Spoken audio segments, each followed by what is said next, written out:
Assalamu alaikum YouTube suyucuları. Azırkı menin videom Sadır Japarov jana pastыктын simvolu dep atalmakçı. Emne sebepten men bu blogumdu uşinti atap koydum. Anda emесе dostlar meni menen bolуңуздар. Dostlar sizler жақсы билесиздер. Биздин Кыргызстанда саясий абалдын кандай болуп жаткандыгы, элдерде кандай ойлор туулуп, кандай нааразычылыктардын келип жаткандыгы, ошол эле ат башыда, ошол эле Баткен чек арасында жада калса ар бир турмушта мына кечээки Ош базарындагы күйүп кеткен контейнерлерден дагы кандайдыр бир саясаттын учкундарын адамдар таап алууга аракет кылып, баягындай тукумдан кыр издеп, крайний адамды, акыркы күнөөлүү адамды издеп турган бир ушундай чакта достор азырчы. Ушундай кездерде мына биздин баарыбыз азыркы бир чоң саясий окуяны күтүп жаттык эле. Алтысында Садыр Жапаровду чыгарууга мүмкүн деп адвокаттар айтып жаткан, чыгарбайбыз деп Жамык айтып жаткан. Албетте мамлекеттин колунда чоң күч бар, чыгарабыз десе чыгарат, чыгарбайбыз десе чыгарбайт. Албетте каалаган алар кылыша тургандыгын биз көрүп келе жатабыз достор.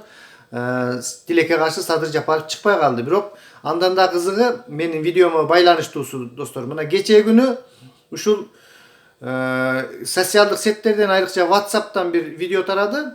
Чоң эле аксакал ушул Сабыр Жапаров менен дебатка чыкпай, мен силерге менен сүйлөшкөнгө эме кылган эмесмин, мен Каныбек Осмоналиев менен чыгамын деп андай мындай деп ошол кеңири эмне себептен бул аксакал ушинтип чыкпай, эмне себептен бул аксакал ушундай Садыр Жапаровдардын үй бүлөсүнө каршы көрсөтмөлөрдү берип жатат дегендей баягы элдин арасында аябай бир чоң талкуу жаралды да достор. Мен дагы ошого өз оюмду айтып кетейин деп чечтим.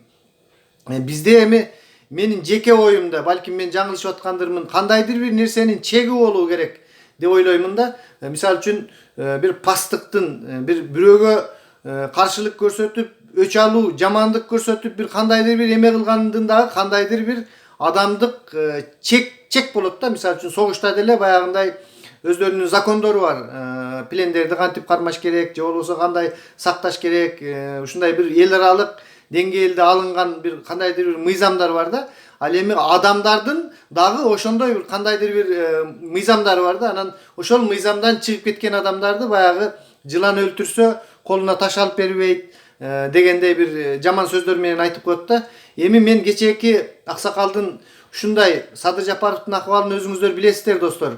Атасынан айрылды, апасынан айрылды, кара чечекей кулунунан айрылды. Кечээ күнү анын келинчеги чыгарган кайрылуусунда адамдардын көз жашын агыза турган баягы турмуш, ушунун баары азыркы кездеги болуп жаткан турмуш.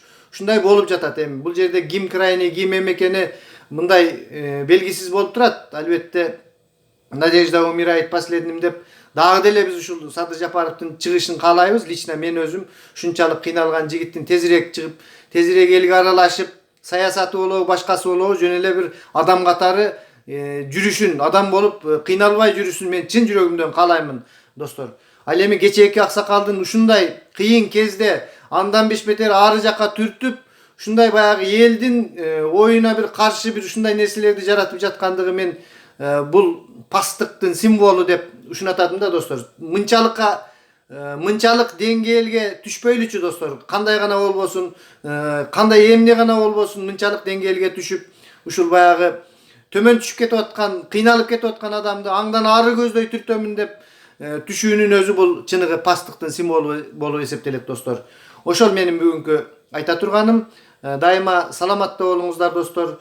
Бири-бирибизди кандай болбосун кечиримдүү адам, кечиримдүү болуш керек. Мына ошол эле Садыр Жапаровду карата токулуп, уюшкан кылмыштуу топтун мүчөсү деп эме кылып аткан мыйзамдагы негизги фигурант, негизги баягындай терпила, пострадавший деп коебу. Ошол Эмилбек Каптагаев өзү чоң саясатчы киши, ошол киши өзү дагы бардыгын түшүнүп туруп, менин эч кандай доом жок деп бир ушундай эмелерди берип турганда, анан мындай болуп кээ бир адамдардын ушунчалык деңгээлге баргандыгы менин оюмча абдан туура эмес болуп калды достор.